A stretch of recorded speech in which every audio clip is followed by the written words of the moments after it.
Hello, everybody, and welcome back. It has been a while. Hola, bonjour, up, how do? Hope everyone is good. And looking back to some proper football, none of this international break bullshit that we've been treated to. I say treated, that word's used very loosely.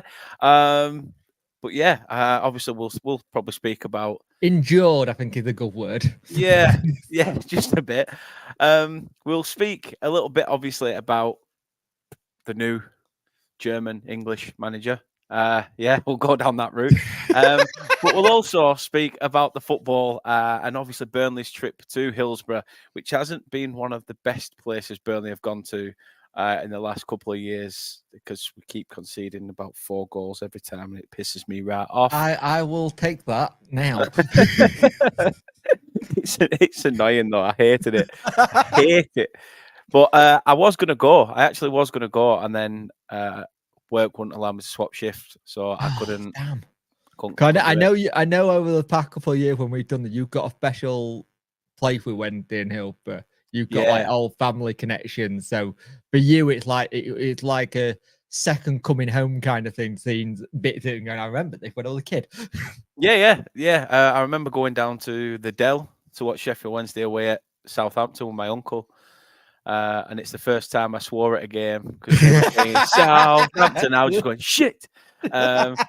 So yeah, it was all laughs, but yeah, I do remember fond memories of going to selling the Spitting Feathers fanzines outside the stadium as well. My uncle were always quite a nice fond memory, but I can't take my heart away from the Clarets, unfortunately, Jake. That's the thing. No. I mean, I know Burnley's on the border of Yorkshire, but I don't like to step into it. It's just not something that you like to dip your toe in and then dip it out and then go home again. Why not? Everybody, if you haven't already, this is Jake. Hello, guys. I'm punkchef41. I run a Sheffield Wednesday fan channel. I also co-host a podcast called the Talking Wednesday Podcast. And for some reason, for the last 12 to 13 years, people have given a shit about what I think about Wednesday. So, drink to that. Happy days.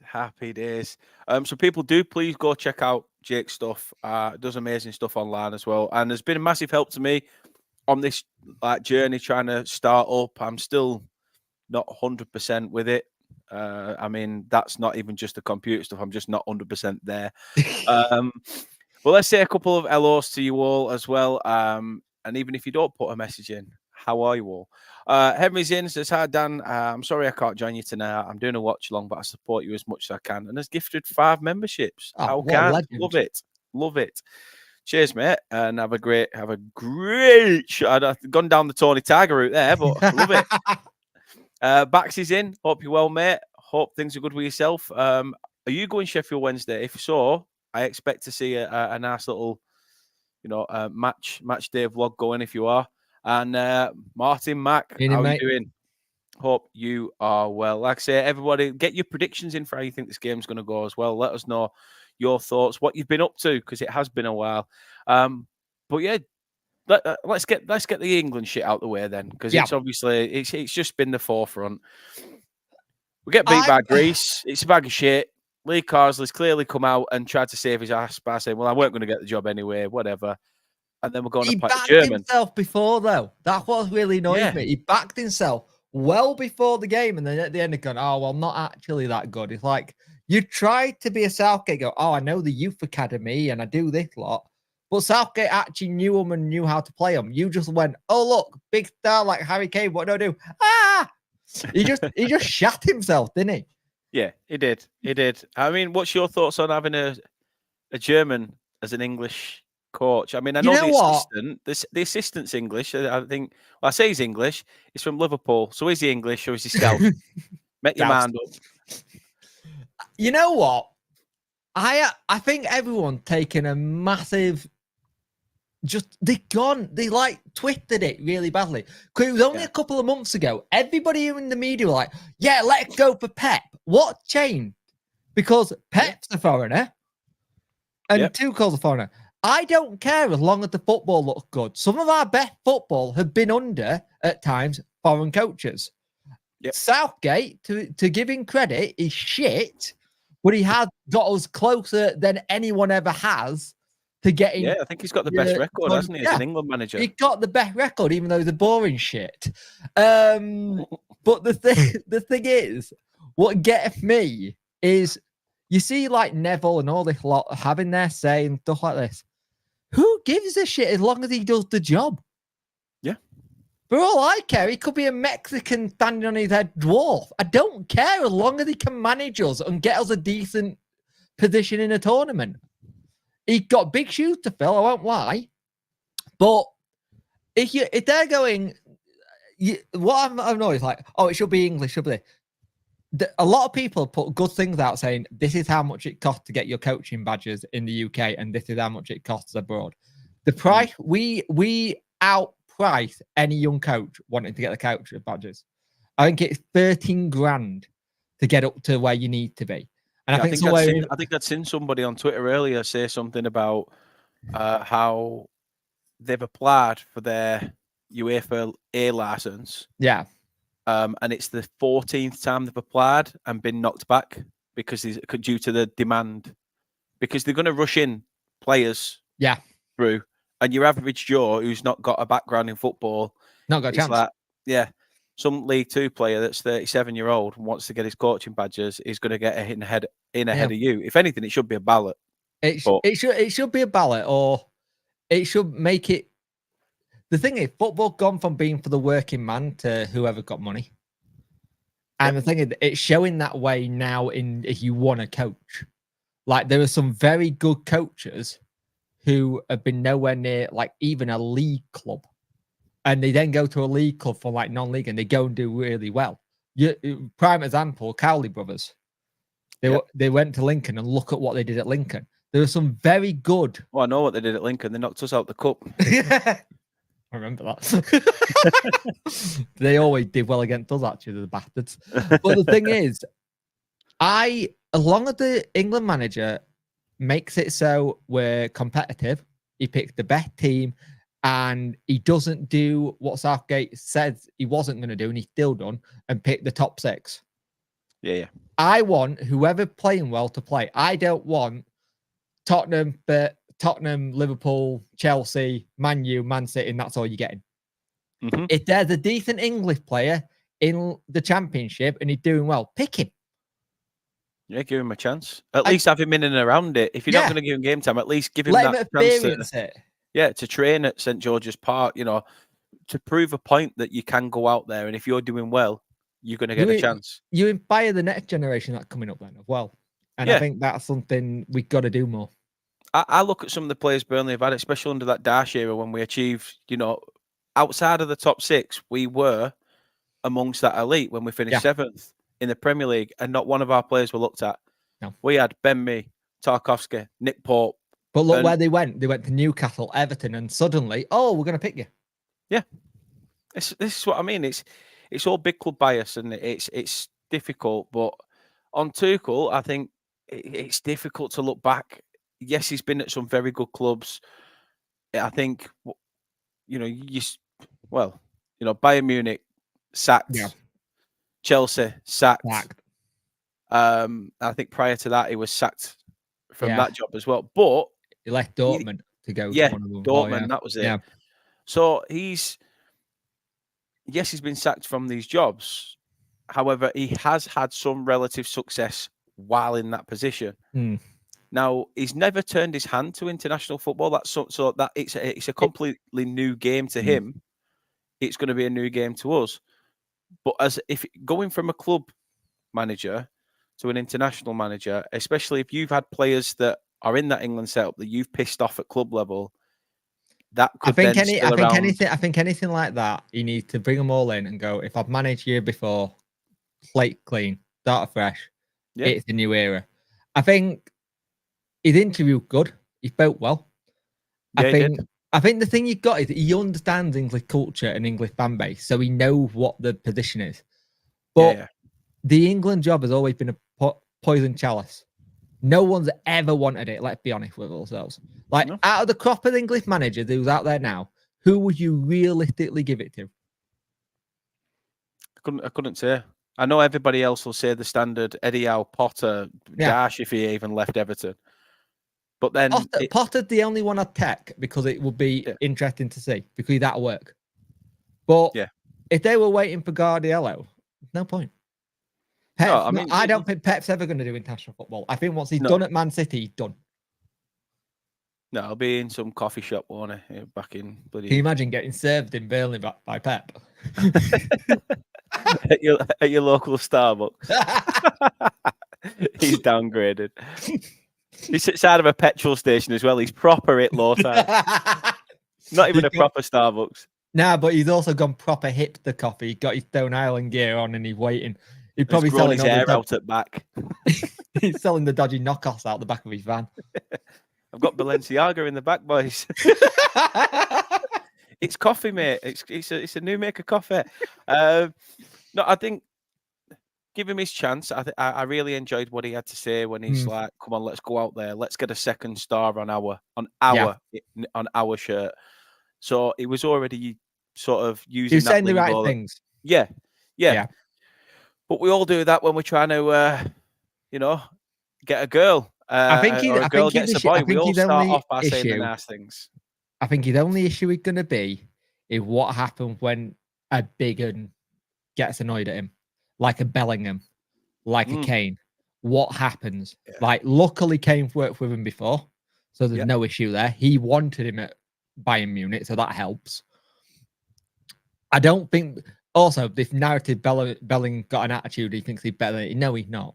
He doesn't think that. He just knows he's a very good player who he basically the new scapegoat. He's the new Beckham. He's the new whoever over the years. Yeah. We might. No, I agree with that, Colin. Colin in the chat says we might actually win something. Yeah. Does this mean Manchester United get to have Southgate and we can all laugh at them again? I mean, it would be funny. I put a picture in a group chat actually because obviously all that crap with Man United, and I'm going to see if I can find it now. Seriously, I find that funny because I just want to watch Mark Goldbridge lose his crap. Oh. And it says need money for a season ticket. So I sent it to my mate who's a United fan, and he went, "Piss off! I sport Barcelona now." There you go. Like, all right, well, that's 2 grams you've still never been to. Well, so does he just like collecting debt clubs? Because he's just gone from one debt club. He must do. Yeah, he must do. But the big one, our club's going on to it. Well, let's talk about the first thing. Actually, Danny Roll has just had his first full year in charge. Yeah, he has. What have you made of the year that he's had? Incredible. Remarkable. Nobody has ever done a job like he's done where we were 13 points adrift and got us safe. And you look at that last season, we had WhatsApp messages and you were going, you think you're down? I was like, I'm not too sure what we are anymore because we didn't have a now. And he came in and he just changed the culture. He changed how the players' attitude was. And like, even when we lost against Huddersfield 4-0, he was like, we can still stay up. And we were like, how the hell are we staying up after we just lost 4-0 to Huddersfield? He just got the belief and he got the fan base immediately. Like, I know Wednesday fans were a bit mental, but we gave him a song after 3 games. Like, he got a song after 3 games, and it's that whole thing. It shows you how much he bought into it. He signed a 3-year deal. He kept all his coaching staff. He'd been backed. And I was very worried about him being on ITV during the Euros. I won't lie. I don't like it when managers are on TV, especially when they're good and they're at our club. And it just, I got pelted for this, and you'll get it. But we know he's going to be destined for bigger and better things than us eventually because he got that eye, you can tell. You don't I think you were one of the names touted for our job when we had, the manager's vacancy available because of the job that he'd already done. So that and that was in such a short space of time. Yeah. He's already been spoken about managing a club that's just come. I'm not blowing our trumpet, but we had just come down from the Premier League and he's being touted for that sort of role, not even half a year into his tenure. So it just goes to show what a remarkable job he has done with Sheffield Wednesday. And I think the thing is, I think everyone saw what he could do then. And the real question is, what can he do with a full preseason, a full load of players that are his? And we're starting to see that now. But one thing you've got to remember, he's a young manager, first manager job, and that's what he's done in his first. You could retire on that. You know, like when Alan Shearer tried to save Newcastle. If you like go into management, right, and you're Burnley, and your job is to save Burnley from relegation, you do it. You retire, you put that on your CV, you're done. Yeah, you could have retired on going, I did that, but you don't work for Bayern Munich, you don't work for the German national team and pick up a couple of things. And he did wonders when he was at Southampton as well with Hossenhal, because he was seen as one of the link pins in it. I think we're very lucky to have him. I'm going to enjoy it while he's here and let it continue. Roll on, as they say. Keep it going. Yeah, 100%. Well, from elation with the manager's yearly stint to one who has hung up his boots at the new. I think that's how you pronounce it. But as he's retired now and hung his boots up, I mean, what did you make of his stay at Wednesday? Yeah. Were a fan? No, not really. Just wasn't. It just one of the one didn't grab me, if that makes sense. The thing is, I liked New Hugh a lot. He was one of my biggest fans. I was the biggest person who liked watching him play. My issue was the fans on New Hugh. Like, New Hugh was always the scapegoat. And for me, it's what he did off the pitch. The thing is, when you bring a striker in, they automatically think goals. He wasn't prolific enough for our fan base. But what he did off the ball, that was great. He made space, he made things. And I know to contradict him, I was a big fan of his. But the thing is, we never got the right people to like give him a proper go. Like, everyone always turns around and goes, oh, there we go. All you said, I bet you've seen it all over Twitter, that Preston goal where he took it from the corner flag. Yeah. Right? That's not even his best goal. His best goal is when he put it past Leeds and he slid a long thing, because he had an ability to have the ball for a big man. A tapping against Leeds is a cracking goal. Don't worry about that. An own goal as long as it's against Leeds. An own goal for Leeds is a cracking goal. But the thing, New Hugh was a really good player and we miss him. But I said when he left, we will miss him for a bit. We never really replaced him. But he never won free kicks. Every time we played you, your lads will foul the living shit out of him. And I remember coming on one of these with you and going, do you get yellow card for fouls? And you were like, oh, no, he fell over. He's a big lad because he had a bad touch. I was like, you shit. Now, New Hugh will go down as one of the weird club legend with some, donkey with others. Yeah. And we all had that player at our clubs. But 35 is a young age to retire, though. It is. I was surprised that he hung his boots up. Scott, Leicester fan, obviously is going to ask about Jamie Vardy and says, did you ever get to see him in the academy? As I believe he never played first team. I did once. I saw him in Canada. I also saw him when he was at Stotbury Park Deals. Good player. Very good player. And do you know why we let him go? I don't. We said he was too short. Really? Yep. The thing is, though, I've seen this. There's a lot of players that, I mean, Andy Payton, who's a club legend, that he ended up being told in Burnley's youth system, you're not going to make it as a footballer. You're too short. You're not good enough. We just don't think you'll cut it. Yeah. Went on to go to like Barnsley, Hull, Blackpool, scored winners in the Celtic Rangers derby for Celtic. Went on, come back to Burnley when he dropped 2 divisions to come back to Burnley under Stan Ternent, scored nearly 100 goals. He did really well for you, didn't he? And that's a player who got told you're not going to. That was a player who got told by Arthur Bellamy, our youth coach at the time, that you will not be a Burnley player. You aren't good enough. Well, this is a lad that was born round the corner. We had Josh Windass in our academy. We came in to train and be in our academy and have a trial. He scored a hat trick and 2 goals, and Lee Bullen, club legend, turned and said, I don't think he's good enough, and let him go. And he went to Atkinson Stanley, and then he went to Rangers, and then all of a sudden he went to Wigan, then he came back.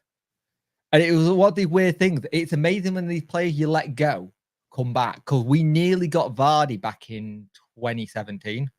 We put a bid in. Well, we were going putting Yeah. a bid in, and our stupid owner said he's too old. I'm like, oh, that would have just got us up that season. And he wasn't even that old then either. That's But mad. I've got a question for you. How are you finding it under your new gaffer then, after going from the Heiser company to Scott Parker? It's an adaptation period. I won't lie. He wasn't everybody's first choice. He certainly wasn't my first choice. I don't think he was Burnley's first choice, and they will say that. They will say that, yeah, he was Leave it always on our it. first choice after the thing. But I think our hearts were set on Ruud van Nistelrooy. Mm.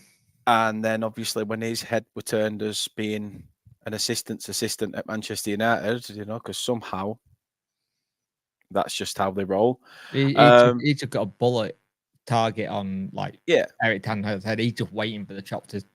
Oh step yeah, in, isn't he? 100%. 100%. I think that. I think a lot of United fans have said that Ruud would probably step in if Ten Hag went. But I think that's who I'd have preferred. I think Alan Pace was looking for a name. Yeah. You know, because when company came in, everyone started sort of prick their ears up.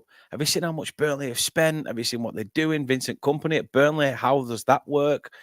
And I think that's what he wanted. He wanted the another, eyes to look at Burnley, Burnley Football Club. So it's difficult. It's a change. Everyone I've spoke to, Bournemouth fans and Fulham fans, have all said the same thing, that you don't know what team sheet you're going to get from one week to the next. Yeah. It's 1 week you can be the most attacking side in the league. The next you are the most defensive, not even deciding to move forward. It's difficult, but again, we're still learning. He's brought some players in that he knows, like Jadon Anthony, who he had at Bournemouth. The only issue I've been told about him, if you don't back him, he gets hump on. Well, this is why he got sacked at Bournemouth, wasn't it? Because I think he got absolutely. I think he basically got told, you can have your players in January to get you up, but once you're up, you got to use. This is all you got to use. I think we're going to back him. I think we're going to give him that chance, and we're going to try and do something to. I don't know. Maybe the Club Bruges move that he had was sort of a. How weird. It was. I think it was almost like, I'll go abroad, see whether I can crack abroad. A bit like these singers, isn't it? When they feel like they're dying out in England, so I'll try and break America. I'll try and break, Buenos Aires or something. It's a good place to go if you're trying to figure it out. Oh yeah, 100%. Because if you can make a name in somewhere like Belgium or Norway, you can actually sometimes get really good clubs. No, I just like to say as well, John, thank you very much for becoming a member. Really do appreciate that as well. Absolute legend. And so his comment says it there. I love Parker, but Parker in the Premier ain't for me. And that's, I think, what a lot of Burnley fans are saying, that if Parker can get us promoted, that's when we go, thank you very much. He's a bit of a Neil Warnock, isn't he? He can do a good job in Championship, but never cut it in the Prem. That's what I mean. Is he going to be filed under that? He's a good manager to have to either keep you up or get you up. But that's it. I mean, time will tell. Time will tell. We are still changing and adapting. We've got players that, like I say, we've got a striker in Andreas Fontonje, who looks like he's won a competition to be a footballer. I've seen highlights and I'm like, what? I mean, he scored for Benin the other night. It's so clearly prolific. To be fair though, you have goals like 14 goals and only conceded 4. So if you actually look at it, you're not doing that badly. We're not. The thing I look at is there is elements of company. There is elements of the company ball, but there is also elements of dash. But there is that mix. There's such a mixed bag, but it's getting it to work at the same time. To be a solid defensive unit, but to be able to be prolific at the other end. Like Lyle Foster, for me, hasn't been. He's been cutting back and sort of doing that Harry Kane role, coming back and then trying to get the wingers involved, but it's not working. Foster's then getting into the box, which he's got more pace than Harry Kane. Sorry, Harry, if you're watching. Clearly not. But he's just not got. He needs that support, and I think if you played someone like Lyle Foster and Zian Fleming together, we're going to see sort of both strikers flourish. But because again, like I said, you signed a player last season that I wanted at Wednesday, which was Hanno and Massimo. Oh yeah, Masengo, yeah. I looked at how he played and I was like, he is ideal for what we need down midfield. And I've seen him play and I'm like, he's such a clever pickup. Young, know where the ball is. And think you look at your squad, you haven't actually got it. I'm gonna sound really disrespectful. I don't mean to. No, but you haven't got any you haven't got any like world-class world beaters. You haven't got someone who pops off and go, oh, how? Yeah, Hannibal for me is probably only one where I look that's probably your biggest one. And I'm like, he's come from Manchester United. He played at Sevilla last season. Clearly loves the weather up north. And to be fair, United must think something of him because they've put in a bar-back clause. So if he does get good, we want him. You know, we'll have him back. Yeah. It was a weird one because when you see a team that's been in the Prem come down, they normally have pick up some of these world-class players and ones who are looking for the next time to go up and stuff. And it's interesting because you see your goalkeeper situation where everyone, wherever he's been, apart from Burnley, it seems like he's had a bad rap at Burnley. He's been raved. He's amazing. He come to a big club like Burnley and it's not quite hit it yet. But I think I've seen some of the comments on your fan base about Trafford. I'm thinking they're on call for you, the young keeper. I think you've got to let him build his confidence back up for where it is. Much appreciated that, Scott. But the thing is, you've got that mixture of an experienced team, but you've probably got too many going on the wrong side of 30 at the minute, where you're trying to get the 20-odd-year-olds in. And it's trying to get that balance. I wanted, though. I wanted that because you look at what we had under Vincent Kompany, which was kids. Yeah, there's no other way of saying it. We got promoted, and he still went out and bought kids. I mean, I'm not sure whether you've watched the documentary on Sky. No, Mission to be. I'm in it. I'm in the second one about 3 or 4 times. First episode, I'm like, we're here. Even got the Bob Bonds out. What the chuff is he doing there? She's like, it's not your proudest one, is it? Weren't your proudest one?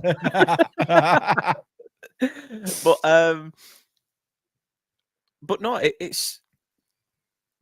I think they said it there. We needed men. We needed leaders. We needed someone with experience, and we didn't. We had a bunch of kids with playing in the Premier League. Oh my God, this is amazing, and that can be good because they've got that hunger and fight to want to succeed. But when they're getting beat every week, that level of wanting to succeed just goes, oh, here we go, match day. Because when they ever go up, I want us to do what you did on your first run of getting to the Prem, where you had a championship squad. You didn't care about staying up, but you pocketed all the money that you had in parachute payments and the money you went up for going up, and you just did a mega training ground. Yeah. That training ground has set you for life. You don't need to look at upgrading that anytime soon because it's still up to date. That's what I want us to do. But I think for all, we're in the position at the minute where we're a team that's building. It's new players, it's new concept. Because last season, he just had a squad to try and keep us up. That was the goal. It was just to try and keep us up. And that was it. That's all we wanted. And he got a couple of good pickups in January, like your Ian Paveda, Ugbo. Yeah. And there were game-changing players. James Beadle, who we got back now, and Ugbo, who we bought. They came in, did a job. We missed out on so many players. Like, we let a midfielder go, and then we thought a midfielder was coming in. He didn't sign, so we were short again. And then this summer, he picked up, there's a young Polish winger called Ola Kabacki. Really good. Yeah. We brought in Ugbo for 3 million. And it's like, even other fans are going, when have you signed players for money? In the longest time. The last time we signed players for money, it was Jordan Rhodes, and it wasn't the great bet. It was I'll put it bluntly. Middle Pessoa coming, pulled our pants down, and went, there you go. Because how much did you spend on Forestieri? We only spent 3 million on Forestieri. So in recent years, it's 3 million around the best price you've paid for somebody? Probably, yeah. We got Adam Reed for 5, but it's been about 3-5 million, and 10 million was just ridiculous. We shouldn't have bent that on Jordan Rowe. But our chairman was like, "You wanted him, I gave him you," and we went, it's always been a running joke. We didn't expect you to get him because our manager at the time put all these goals and stuff and was going to be the main man. We're going to be down Sam Winnell. So we thought, okay, Winnell's the main man. Winnell thought he was the main man, and then he had to deal with these 2 egos. The thing is, what we got is, you look at last season, how we didn't really have a pre-season. We didn't have the right players. It was whoever could come in for free last season. Yeah. This season, there's been a transfer strategy. There've been players he wanted. He talked about who he wanted. We've got some good loans again, like James Beadle coming back. Really good keeper. I believe at some point he will be in England #1. He's that good. We brought in Shea Charles from Southampton. Didn't play many games at Southampton last season, but when he did, he was superb. And we got Jan Valery as well, didn't you? We got Jan Valery. That was, we bought him. Yeah. We bought Jan Valery. We brought in Ugbo on a permanent now, who we know can get the goals. And we bought like little players who people have never heard of, like Ingelsson, second division German Swedish player, really good. And then you've gone and got Deshaun Bernard on a new deal, who's a cracking defender. And we just built around what we already had. And we got a thing where we're starting to see our team gel. When we won 4-0 on first day of season, I turned around and said on my video, let's just calm it down, because Plymouth, who are a new building team themselves, they're not going to be there. And if you actually look at our running has been horrible. Sunderland, Leeds, it's not who you want, really. And if you actually look at like what Sunderland done, no one thought Sunderland would be there where they are this season because how late they took the manager. I watched 10 minutes of that game against Sunderland that we played, and I turned it off. Yeah. Well, that and the fact it was my birthday and I got on the bus to go watch Peter Kay in Manchester, so I got to see 2 comedy performances in one day. But yeah, it's. I want to go back to your manager actually. Yeah. And ask you this question: Carvajal or Roll?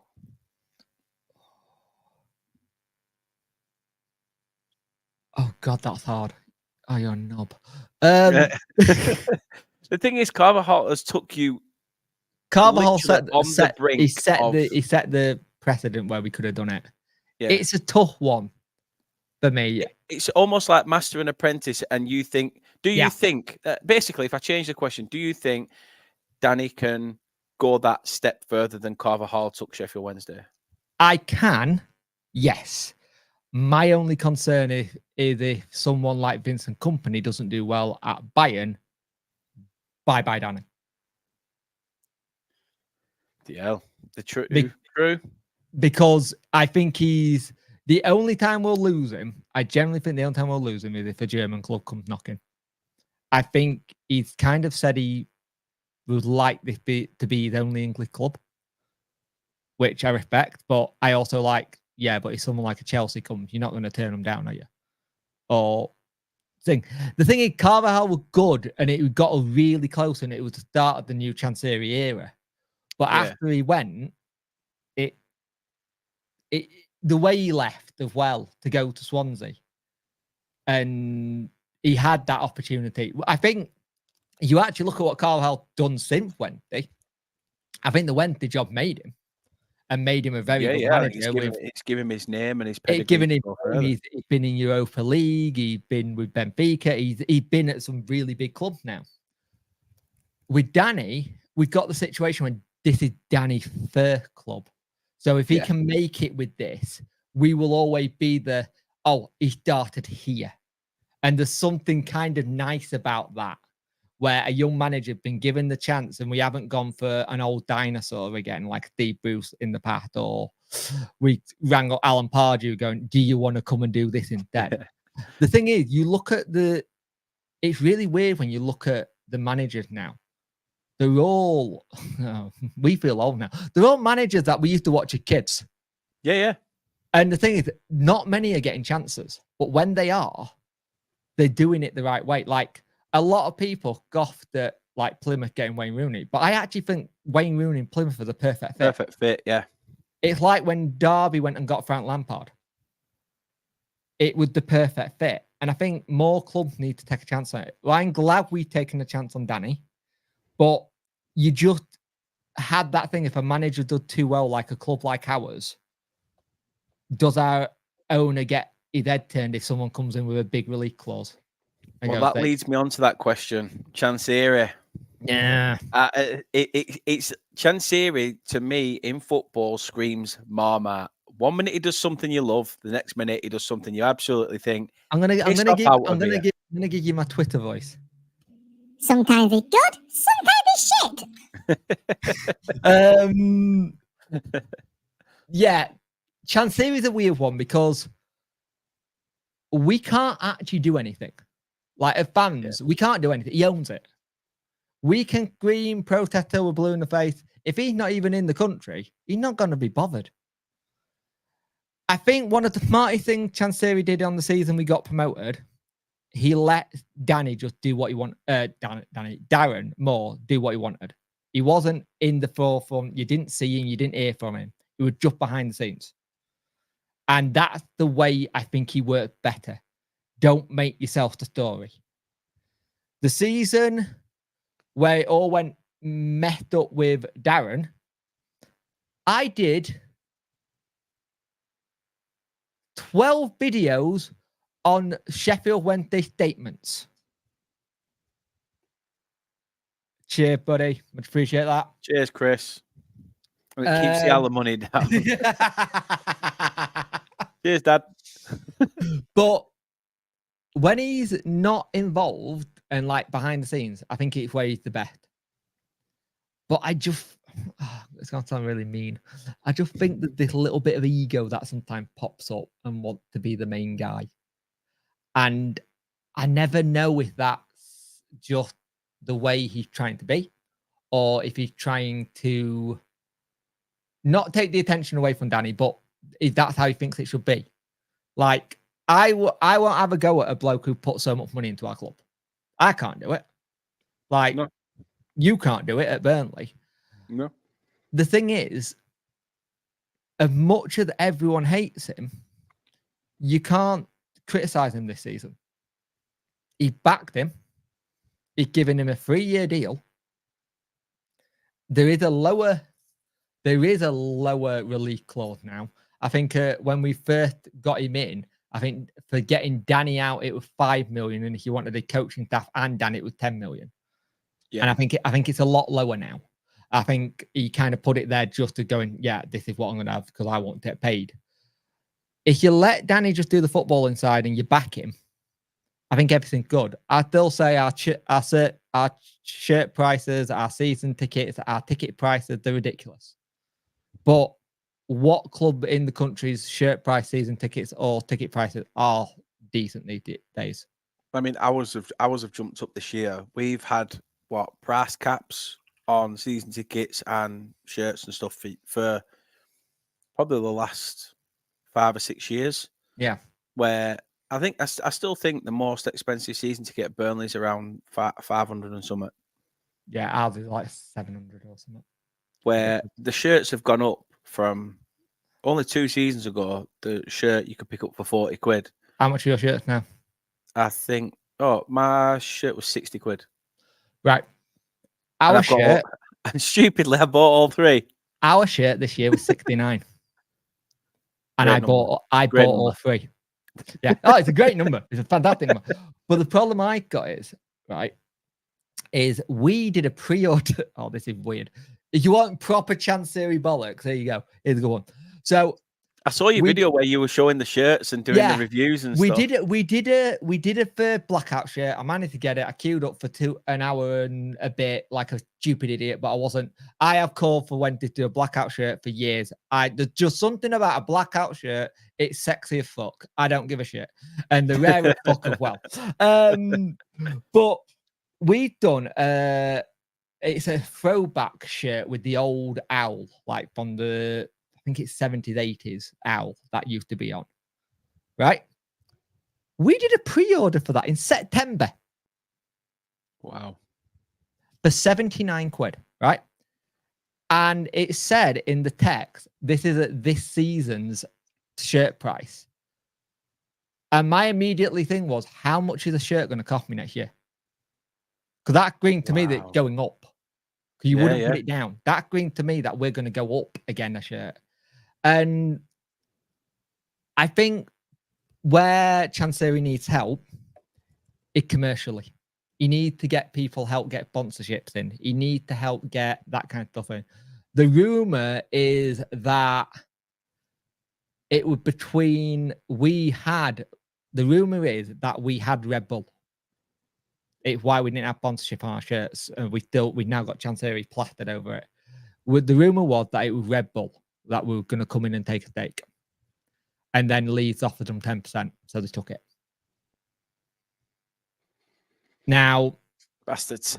it would have made sense though with Danny's connection with Red Bull. Nearly most of his coaching staff has got Red Bull links because of where he'd been. I think for me, the issue with Chancery is I don't know how good he is at taking advice. I don't know if he sees advice as criticism. It looks that way. I won't lie. From outside looking in, it looks like if you say something, he's very quick to jump on the defensive. He's very quick to, I don't know, somebody in those positions. It very much can be quick enough to say, look at what I have done. Look at this. Look at that. And it's like, yeah, I get that. And we're grateful for what you have done. But look at now. You have to look at here and now, not what happened further down the line. Yeah. And for all the good he's done, he's also put us in 2 or 3 transfer embargoes. He got us relegated. Yeah. And we got point deductions. It's hard to balance out the good and the good and the bad. Like, I'm happy that he got promoted, helped us get promoted under Darren, and we had to have that. But then, in the face of literally 4 weeks, he ruined it. Yeah, because we didn't know what was going on. He fixed it now with Danny. With like, how many times are we going to have like a temporary band-aid? Or you can tell I've been watching American Kid stuff with my kid today. No, but it's true though. How much do you ride your luck before you end up doing something or saying something that's going to end up upsetting the apple cart again? Yeah. And you're going to have to try and smooth over the wounds of thousands of Wednesday supporters to then try and go again. I get why there's so many people. Want that. I get why there's a lot of people who are Chancery out, but I also get the people who are Chancery in with the devil, you know, because you could get someone worse. But I think the best thing he could do if he wants to stay owner is do a little bit of a Burnley. Look for investment. Look for outside investment to come in and still have control of the club. Look for someone who's that kind of way inclined. Like there are, if I'm going to go down the TJ Watt, Tom Brady, there are a couple of NFL players who follow Sheffield Wednesday Football Club. Reach out to one of them. Go, hey, do you want to invest? Yeah, yeah. And some will want to because let's be honest, if you buy a football club, you're an idiot. You don't make any money back. The only person who ever made money back from this was Mike Ashley.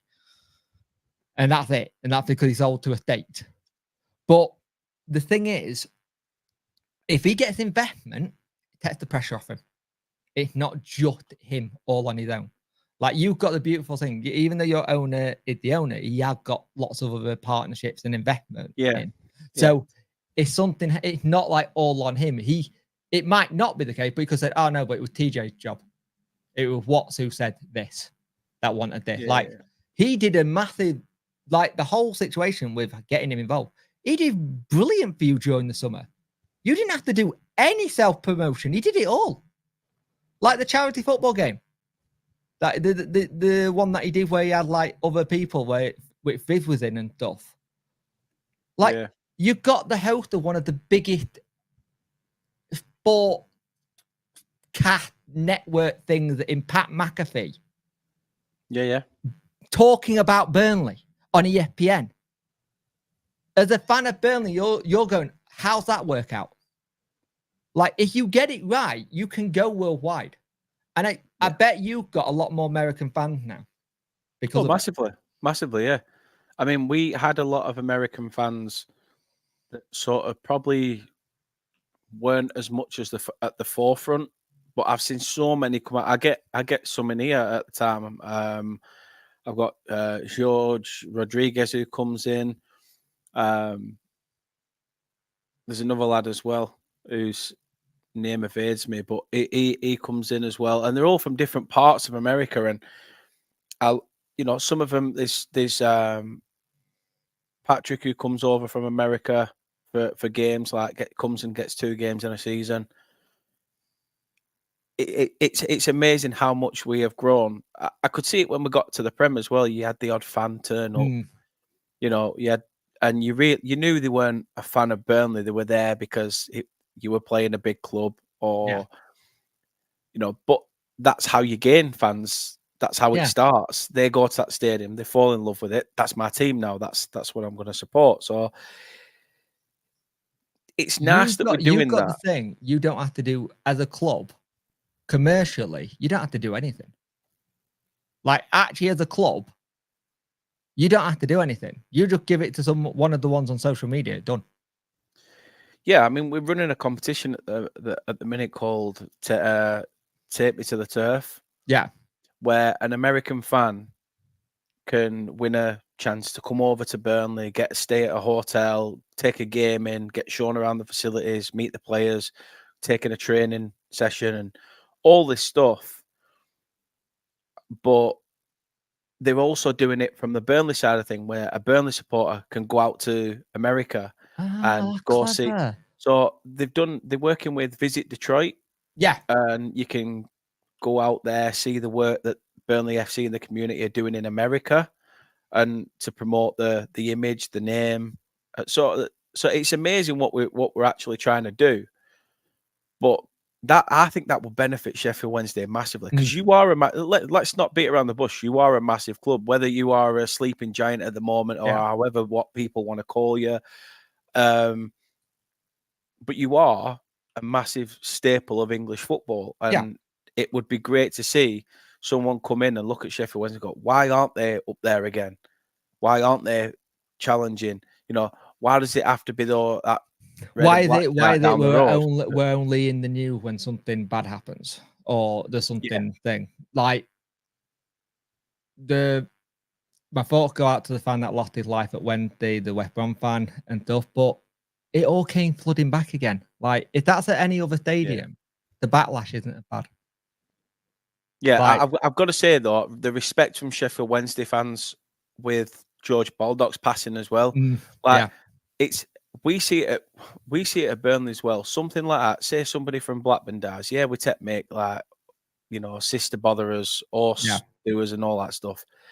But yeah, we need to sort of. We always get painted in a bad light. It's like, oh, Burnley is a racist club. Burnley have done this. Burnley have done that. The fans are atrocious. But yet nobody compliments the good stuff that we all do. The fact that there's people from Sheffield Wednesday turning up outside of Bramall Lane, putting a Sheffield Wednesday shirt out saying, sorry for your loss. And there've been so many Sheffield United fans who have been like going, we rival, but we've bet that. You don't. It's like when we had the situation with the bloody knobhead who did the thing with Lowly Bradley charity, and one of our fans just said, "No, we're not having this." We set a GoFundMe up and we raised stupid amounts of money for the charity. And it's the thing. If you actually look at last season, we had more stuff written about us as a negative. We had that. We had the racist stuff at Palmer. Yeah. But the problem is, when these things happen, it tarnishes an entire club as a fan base when it's just one or two idiots. And it's how do you get rid of that? Not one idiot doesn't. Yeah, it's a minority, not the majority. Yeah. And I think the issue is, like, I've seen some of the stuff that like been tarnished at you before on Twitter, where they've gone, your club's this. It's like, and you've just gone, it's not though. That's not No. me. It's just one idiot in my fan base. We've all Like I got say, them. one person flies a banner saying White Lives Matter over Etihad. Yeah. And you know what? Ben Mee came out after the game and they were speaking to him about the football. And the first thing he said was, I don't want to speak about the football right now. What I want to talk about is the fact that I know majority of our fan base do not represent what is going on, what has been Exactly. said, what has been. And no place should have to come out and do that. No. But all it takes is that one person to make a big statement and everybody else is branded the same. It's it's not right. It's not right. I never get what goes through people's heads. Like we've had it recently where I'm not going to say what he said, but he wrote something about the Hillsborough disaster and the fan. Yeah. And he now pleaded guilty to it. He got to go back to court in January. But all I saw on our Facebook group was like, oh, he's been hacked. Well, he hasn't been hacked then. He just admitted it. It's like social media is brilliant because without social media, I wouldn't have met you. And you probably wouldn't have met so many other people who you are now really good mates with. And Wednesday, Burnley, Charlton, Wrexham, Donny Rovers, all these clubs you can go have a good laugh with on social media as long as you don't take it too far. Yeah. And I know this has gone less on the football, but I think sometimes these topics are important to talk about in football. Yeah, massively. Like we've just announced that we've got a brand new safeguarding team in at Turf Moor because when on the fan board there were a few like women on there that were not happy with the fact of there's some fans in our not just at Turf Moor, it's probably at stadiums worldwide that seem to just think it's a man's game. I think it's all right to brush past a girl and grope them and stuff like that. And Alan Pace obviously has 3 daughters who at the time he was very unhappy. You could see how upset he was. And what we were told was that after that meeting, he pulled everyone into a room and said, you know, at such and such a time in the morning, I want everybody to be in this room. There's a meeting going to happen. This shit gets sorted now. And he's been proactive on it. There's people now that's going to be stationed around the ground. If you see something or that happens to you, we got a text report number. that. Yeah, we've done that, but it used to cost. But Burnley have done it now, so they've wiped it. So no matter what, it's free. Which I think it should have been anyway. Yeah. But that's and it's good. It's little things like that are wins for the club in terms of knocking this shit out of the game. But it wins that people don't see because it's not football related. Yeah. And this is where, as a club and you as a fan channel, it needs to be promoted where you can and go, this is what we're doing to stamp it out. Yeah, 100%. Like, I think if you set the what's the word? The precedent. Yeah, you set the precedent. Other clubs then go, how can we do it? How can we join it? Like, we'll call it what it is. Both our clubs have got really shitty history with shitty things that shitty fans have done. Yeah. Well, speaking of shitty fans, you're looking forward to the derby this year? Oh God, yeah. It's been way too long. I am scared to face them though, because they're looking stupidly good, which is annoying. Like I am. I hate Wilder with a passion, but that man knows how to build a team, and that hurt to say, Dan. Like really hurt to say, considering I can see how much. Oh, if we get a point, I am happy. The issue we got is that game is our last game before the international break again. If I've got to have like 2 weeks where I've got to sit in misery making videos and getting reminded of something, I'm going to hit something very hard. Like I watched the Preston Burnley game and that was tasty. That was a proper tasty second game. half, it really boiled over. Yeah, 100%. I think the referee lost it that game. I think he got to a point where he's like, I don't know what to do. But I want that in the derby. Yeah, that's what you want. You want that. You know what I want to see? Actually, I want to see Wilder and Roll square up. I just want to see what Roll does. Probably glass him or something like that. He'd probably not do anything. We got if you have a look at I'll send it you actually. If you look at our backroom staff, we got a bloke in the backroom staff called Henrik Pedersen. Oh yeah, you used to play for Hull. Yeah, we got all that. He's a meathead. He's a proper meathead. He's a roidhead. He looks like a roidhead. And like in an interview, he did an interview where he was like, "Me and Danny are tactical freaks." It's like, oh, I love these guys already. They just sit their night is like a good night in. Either cup of tea and playing Football Manager and just tweaking a tactic. That's my kind of managers. That's what you want sometimes. But I am really looking forward to Derby. It's been way too long. I think the way they set it up, I don't think it's smart. I think you maybe could have turned around to give it on Monday. Doing it on Remembrance Sunday is a bit dumb.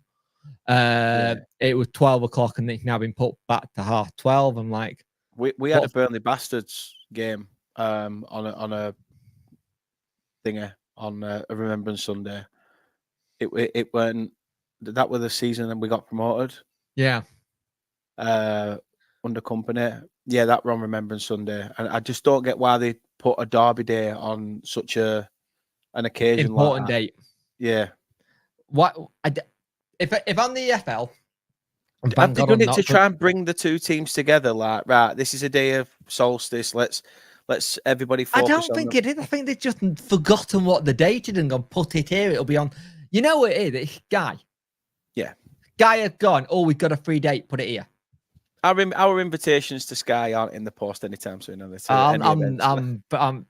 If you get if you get invited to go on Guy, you are clean cut. You said nothing bad about your club. Your fan channeled this, your fan channeled that, and you have to go and say hello to like Gary Neville and Jamie Carragher on your hands and knee. Go, thank you, sir. Thank you, sir. I'm not doing that sort of. To be fair, we're going to speak to Gary Neville and Jamie Carragher, who are in the back room right now. No, my job. No, but when the first game of the season, when we got promoted to the Premier, we played City away. I was meant to speak to them at the back of the Royal Dutch pub, but prior to the fixtures coming out, I was having a weekend away in the lakes. Well, up in the lakes with the missus and little one. So I won't lie. If you get the opportunity, take it. If anyone gets the opportunity to do your channel, great stuff. But there's just something about. I will say this: you know when Guy are in trouble when they are hiring YouTubers who are football YouTubers. I think that's just the way of the world, though, isn't it? Nowadays, like everything's. I mean, look at James. Britain's Got Talent. Britain's Got Talent. KSR's now doing Britain's Got Talent. What does he know about? No disrespect to KSR, but what does he know about picking out somebody's talent? Well, look at James Alcock. He's now doing the Prem, isn't he? He's doing like the Prem podcast. I generally think he could replace Lineker. Like, seriously, he could be the next one to replace Lineker. Because the thing is, you know, when you're a YouTuber, when you do this stuff and you do fan channels, we all watch other people's channels, right? Yep. And we all watch the big one, we all watch the little one, we watch all the in-betweens. And then sometimes you're sat there watching them and going, that's clever. So you make a note of it and see how you can incorporate it, right? He's not even done that. Whenever he's done it, he's just gone straight from normal thing. He, like, honestly, go with a big ass tablet thing that can do the tactics and move it around. Like, it's like, that's the level you all want to get to, but without the hassle and have an editor. 100%. But I think the thing is, if you get a chance to, Guy, you take it. Like, I know Doron Tour's done so much with Guy and it's done his channel, The World of God. And yeah. I will say something. I don't know how they're still in the Prem, by the way. Dora, hate me for saying that, but I don't know how they're still there. Just we're shit and let them get 3 points from us and get relegated. It's per usual. But no, this weekend's game, it's back. Proper football's back. Yes. The Championship, for me, is the most underrated league in the world. It's and the best league in the world. Best league in the world. Yeah, 100%. But I was looking at a few stats. It's the first league meeting between us since February 2016, which was a 1-1 draw. We've only lost 2 of our last 13 league meetings by winning 4, drawing 7. We lost both games in 08-09, which the first game of the season, losing 4-1, was absolutely diabolical. Is that when we had Akpo Soji and he scored against you and he broke his foot? I think so, yeah. Yeah, I Yeah, remember you that. had him and Marcus Tugguy up top. Didn't you, Yeah, I think? remember it. I was really happy that I Um, saw Jake Gordon and then he broke his foot and then it went downhill from there. Yeah, that opening day of the season, we had Diego Penny in goal. He never played for Burnley again after that game. Never did. Peruvian goalkeeper. How if you to can call him. kill a person's career in one day. Exactly. We've only conceded 4 times in 9 championship matches, keeping a very clean tight at the sheet back. in the last 3. The last manager to see his team concede as few as 4 goals in the first 4 championship games in charge was Carlos Corberan at West Brom in the 22-23 season. And excluding penalties, Sheffield Wednesday... Don't talk about penalties. We don't get penalties. We haven't had one in 518 days. Sheffield Wednesday have shipped 7 championship goals from set pieces this season, 2 more than anyone else. Burnley, meanwhile, are still yet to concede from a set piece. So it is all set up for this nice little... Should be a good game. I'm looking forward to it. It should. I think it'll be a good game. If we get a penalty in this game, I'm going to be more happy. Like, we haven't had a... Right. Do you know when our last penalty was in a league game? Well, in technical league, with the playoff final versus Peterborough. No, that was our last penalty in a game. We didn't have one. Like, we got the thing. If we got coming into this game, we got the potential that Bernard might be fit. He might not. Steve McLaren said, I had a text from him. I was like, yeah, Daniel Dunner, you pull your car if you're staying here. It's nice to do that to national teams. And Steve McLaren. Yeah. Yeah. I want to hear his Jamaican accent. But we're starting to look better. The actual international break came at a bad point for because we're starting to pick up form. Like, we got a win versus West Brom, we got a draw versus Bristol, and we got a win versus Coventry. Now, we tend to play a little bit like the net team goals wins, but we are starting to look a little bit better defensively. Now, you will get a goal or two out from us in that position because we're still bad at defending. But the thing is where I think it could be quite good is with how both teams attack. Like, you'll see, I don't know if you've seen any of the highlights of Wednesday. We do quite a counter-attacking, but we're rapid when we get going. To be fair, that's why I think we'll cancel each other out, because we've sort of played a little bit like that, where we've not seen much of the ball. We let the opposition try and control the game. But yeah, if the opposition lets us control the game, we shit our pants. The thing, if we control the game at our place, you could be done. Yeah. But I'll look at that West Brom game for that. Exactly. Yeah. The thing is, Danny started to turn the screw a little bit, and we are that stupid team though that won't beat who's around us, but will beat who's near the top. And I think Danny will want to just try and keep the form going. Like, you started really well. I think you started better than I think some of you would have thought with the way you'd come into the preseason. Because we still had a lot of our players though from coming down, where now it's a different. We've literally had we're like DFS. We've literally had a fire sale, except DFS have a fire sale. You know, I won't lie. I am happy to Lyle Foster's out because it's probably one of those games where he probably would have turned up. Yeah. I mean, Fleming coming in would be, you know, if he's back, will be brilliant. Is he the lad you got from Millwall? Millwall, yeah. Yeah, really good player. Yeah. Thing is, I think he'll be good. What I've seen your manager said is that we're quite aggressive. Yeah. And I think he's ready for a game where it's going to get quite heated, and you're not going to be able to play that like tippy-tappy, move the ball around. If you get the ball, we might knock you over a little bit. Yeah. I think for us, we just got to keep you quiet as best as possible, because you might not. The thing is, you score a lot of goals, but you don't make many chances. But you're clinical. When you do score, you're clinical. Like, it's very rare. I think your XG is like 6 or 8 at the minute, which is ridiculous. Yeah, it's not. It's mad. But you're not like beating teams like 4-5-0. You're getting the old like 1-0, 2-1 kind of. That's what I think sort of going to stand us in good stead, though. I think we're going to be one of those teams like we were under Dash, where we just nick games 1-0. I think that's what you need, though, isn't it? I think that's like the best way you get out of this league. Yeah. Like, I think for me, the game that I looked at, and it was the Oxford game, because I think everyone thought you were going to batter that. Oxford showed if you were actually quite committed to what you do, you have a game plan, you can, like you said, you can cancel each other out. Yeah. And I think that's what we got to go for. I think for us, we got to try and cancel you out. And I think for you, you're probably going to try and hit anything on site, aren't you? God knows. Like I said, this is Scott Park. I don't know what it's going to be from one week to the next. I really don't. It's because you started really well. Yeah. You started ridiculously well. Then we've had players come into the door saying, I don't want to be here. Have you? We've had players just not turning up at the start of the season. Muric. Just saying stuff like he'd happily run his 2 years down by staying at home in Zurich and never playing for the club again the way he's been treated. Jesus. So that's why we had to sell him. Yeah.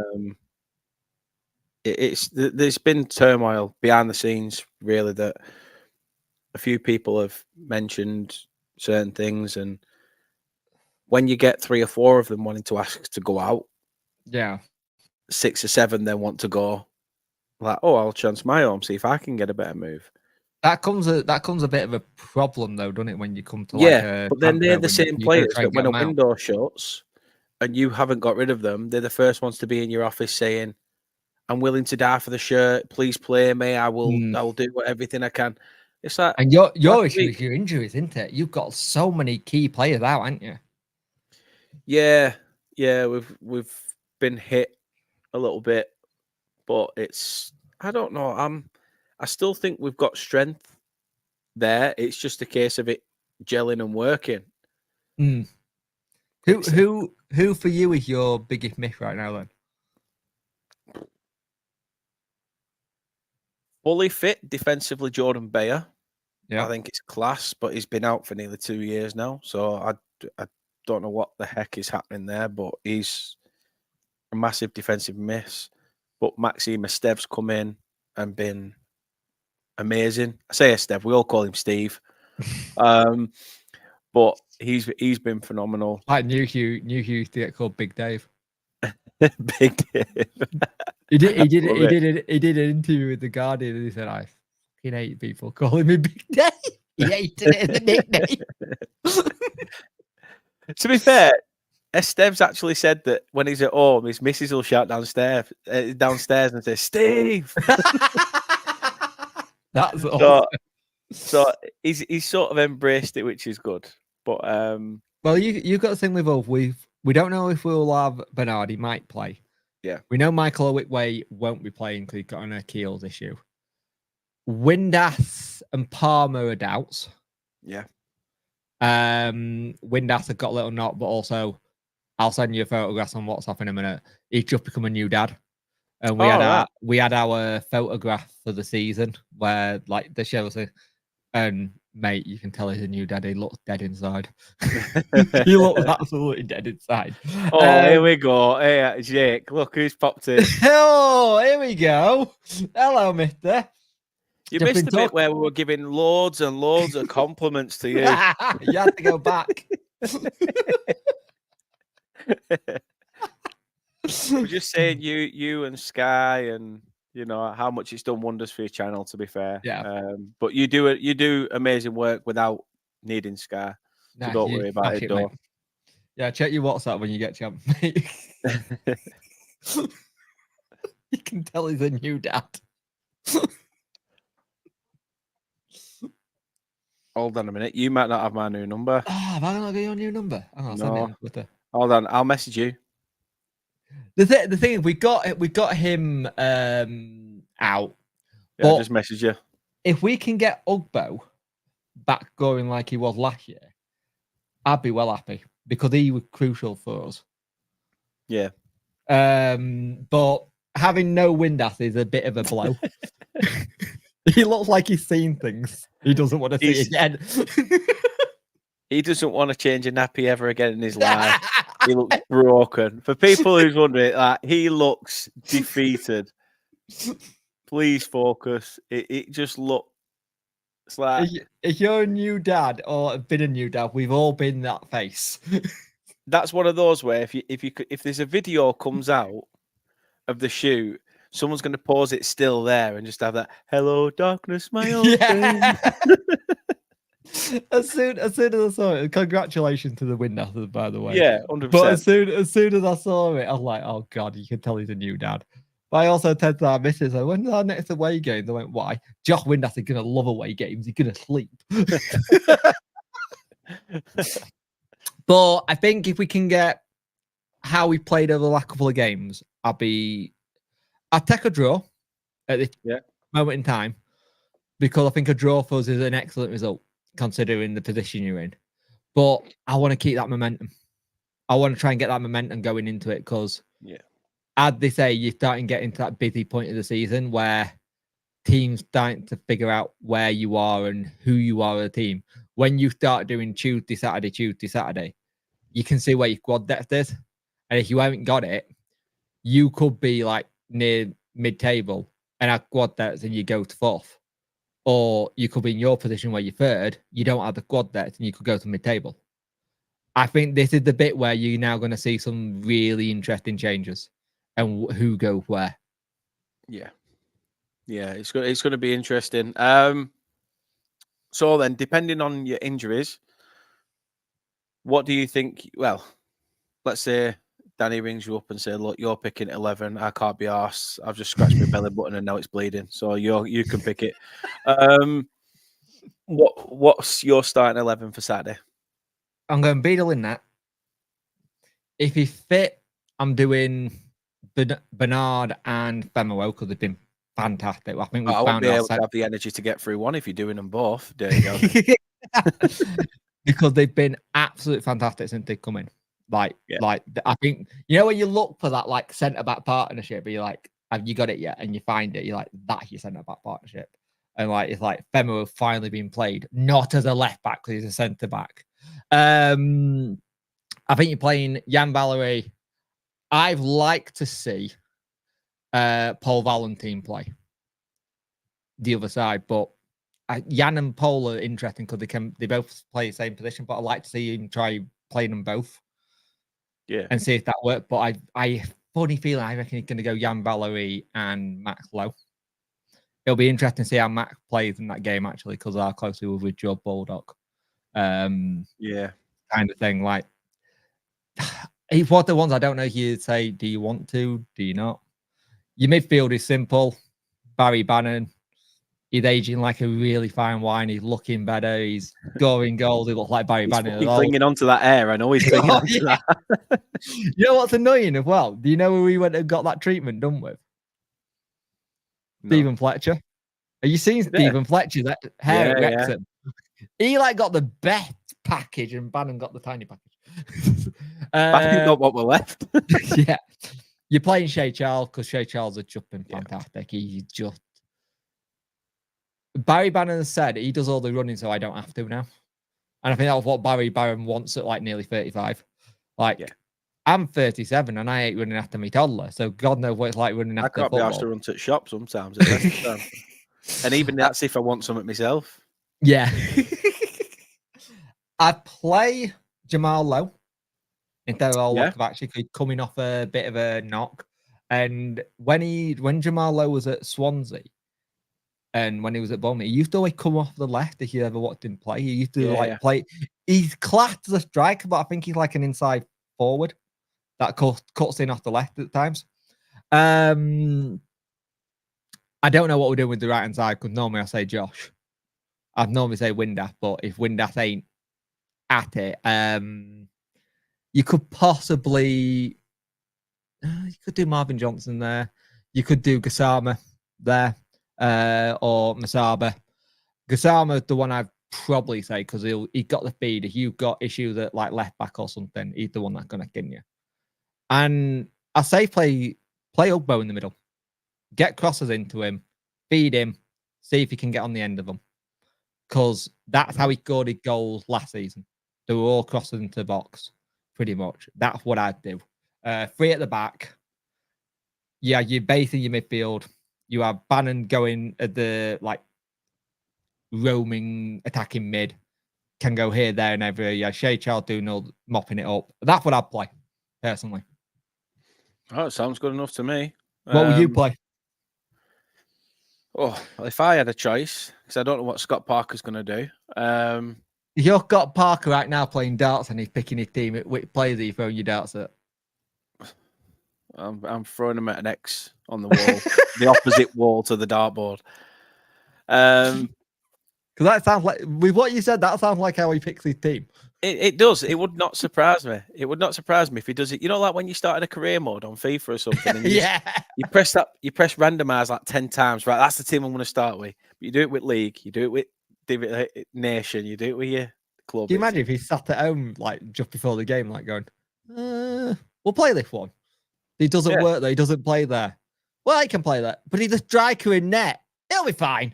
I mean, it would not surprise me. Would not surprise me. I think you've got to keep Trafford. I think at the moment he's massively growing in confidence. The last couple of games, he's actually been really decent. He hasn't put a foot wrong. He's coming off his line. He's been commanding. He's communicating with his back four pretty well. We're starting How to old see. Is he still? Is he still only in his 20s? 21. Fuck off. Yeah, he's still in terms of a goalkeeper, he's still a baby. He feels like he's been around forever. He might have just gone 22. Actually, it was his birthday recently. He's 22. He just feels like he's been around for. Yeah, then again, Fogden did big him up. Never mind.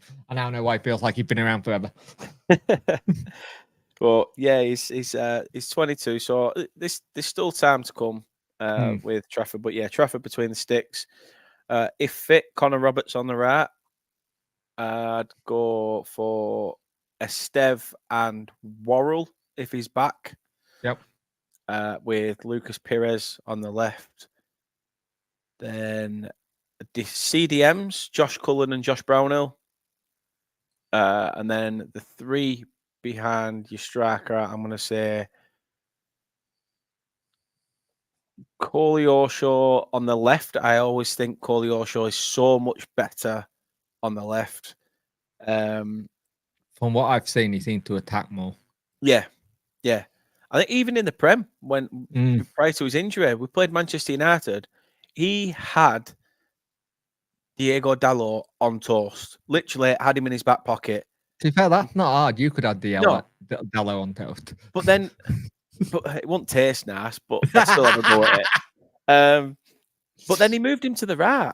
And against Luke Shaw, he was having his arse handed to him. So it was difficult. But yeah, play him out on left, which means who do I put out on right? I'd say start Jaden Anthony out on the right. Yep. Have them swap every now and again, confuse, the fullbacks. Change it up. Yeah. And then I'd have Hannibal just behind Zian Fleming. To be honest with you, I think that's how it. If it is that, then I can tell Scott Parker's clearly watched this and it doesn't sound too bad actually. So when you can pick this up, Scott. I'll let you have a little input. I think the thing I have a funny feeling this is one of the games for us where I'm a little bit nervous as Hannibal. He seems like he's due a big game where he's gonna properly step up. He's got a free roam in that bit that he plays. He's literally just free roam. He's a nutcase. Oh, he's got a red card in him too. Oh yeah, massively. So what you're saying is Barry Bannon needs to just wind him up. Pretty much. If you get to him, he's gonna revert to dirty tactics, and obviously we don't want that. We want 11 men on the pitch. But I'm not gonna lie, if that happens, if he's playing and at half time, I'm bringing Callum Patterson on. There's no bigger wind-up merger who would be he just had little digs every now and again. He say something about it there.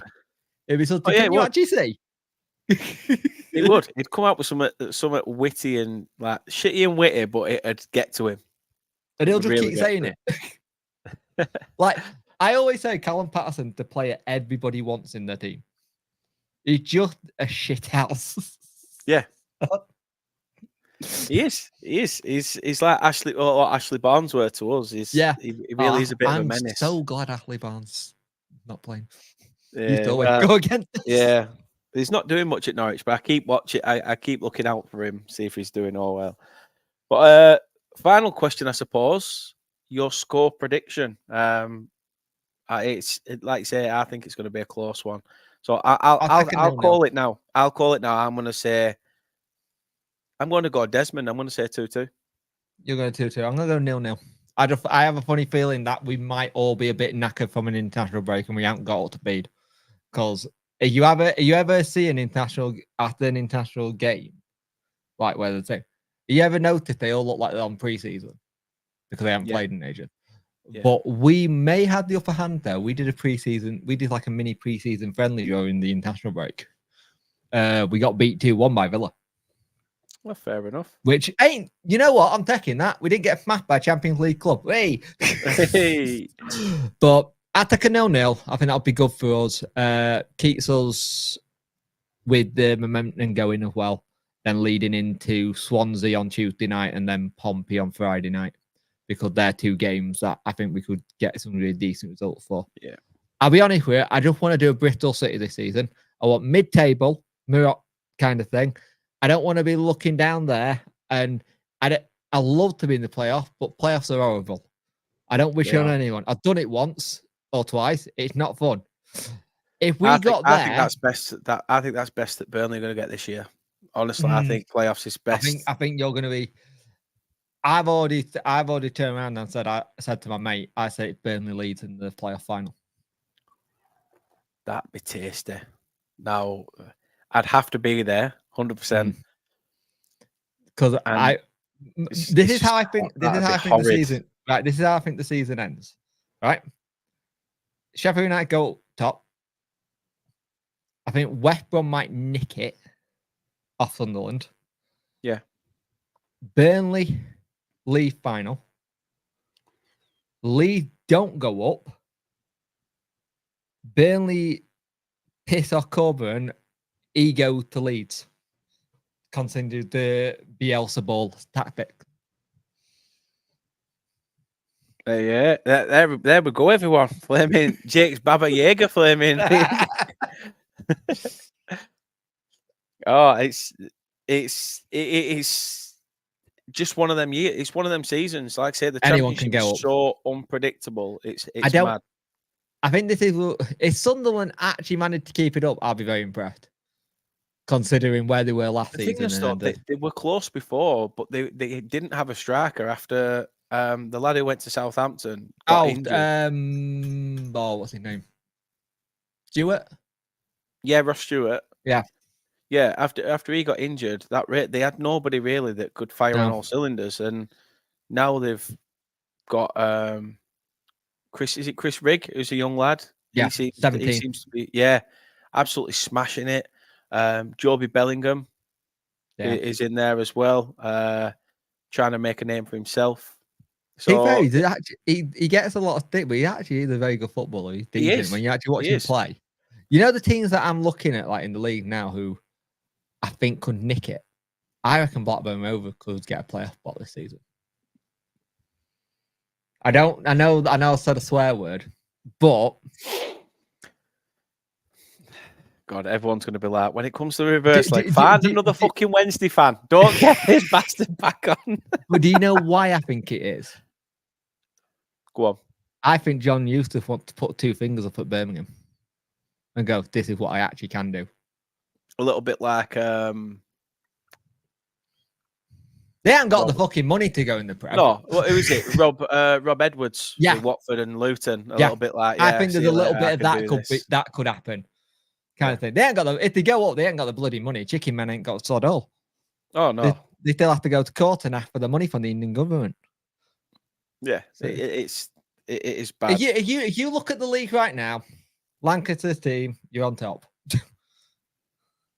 I'll take that. That's you've salvaged some credibility back after that last comment, you bastard. But Jake, really do appreciate I can't say anything about Sheffield United because fuck off. Yeah. I really do appreciate you coming on, mate. And No, much appreciated. Been good. Thank you very, very much to say. I messaged you pretty much just this morning. Yeah. You messaged me while I was. What was I watching? Oh, we were watching that dancing sodding fruit. I swear to God, I was watching it like, what person in Holland made this? It looked like so we just done something. Yeah, but mate, this is going to be the weirdest compliment. I'm glad you're back, but fuck off back to where you belong in the Prem, because that's where you should be. Because we haven't done this in a while. We haven't done this in a while because you haven't been down here in the Dundrums. But whenever we always do it, it's a good laugh, and it is. Let's have a good game and see what happens. I'm just gutted I'm not there. I'm gutted I can't be there. But yeah, I'll have it on in the background. I will have it on, and I will probably get told off for watching that more than doing my actual job. But yeah, you probably will. It's right. Just wait until they get the glasses where you can like put it in your eyesight. You can like, I'm working.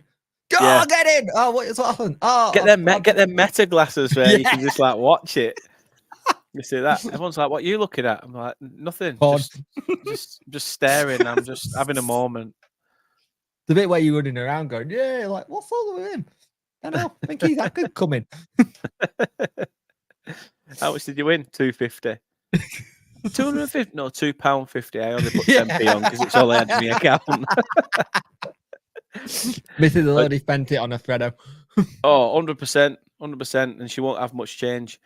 John says, score either 4-0 to the Clarets or another 0-0. The defence is solidish now. Time to work on an innovative, never before seen striking setup. Yeah, which I said earlier on.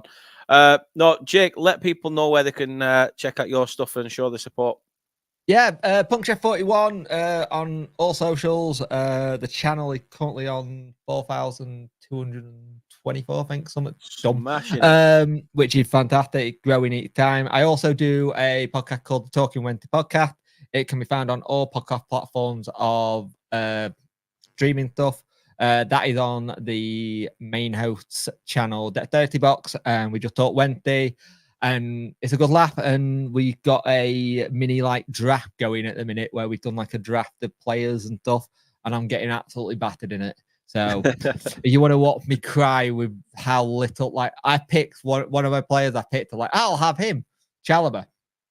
Not played so far this season, he's injured. So I've got, every time he's done the draft, he gone 0 points. I'm like, oh, fuck off, I know. But yeah, thanks for having me on, mate. It's been great, and it's good to see you looking well, and good luck with the move. Oh, appreciate it. Like I say, good luck for the rest of the season. I always keep an eye on Sheffield Wednesday, so it's good to see that. As long as we're mid-table, I don't give a shit.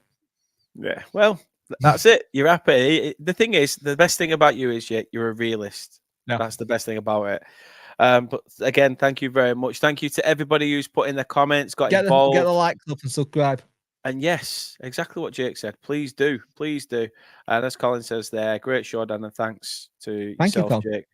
But yeah, it is a trip to Hillsborough. The iconic Hillsborough Stadium is where we will be playing our trade on Saturday, and hopefully bringing back 3 points across the Pennines. Let's hope. I'm hoping they're staying in Hillsborough and we can push on, but we'll see. And if you're driving, Jake wants you to get 3 points on your license as well. Yeah. Get the train and get the beers in. That's what you want to do. But enjoy whatever your plans are this weekend, and let's just hope for a good game. Thanks for watching. Everyone get home safe from it. Yeah, 100%. And we'll see you guys soon with another video. Take care. Everyone.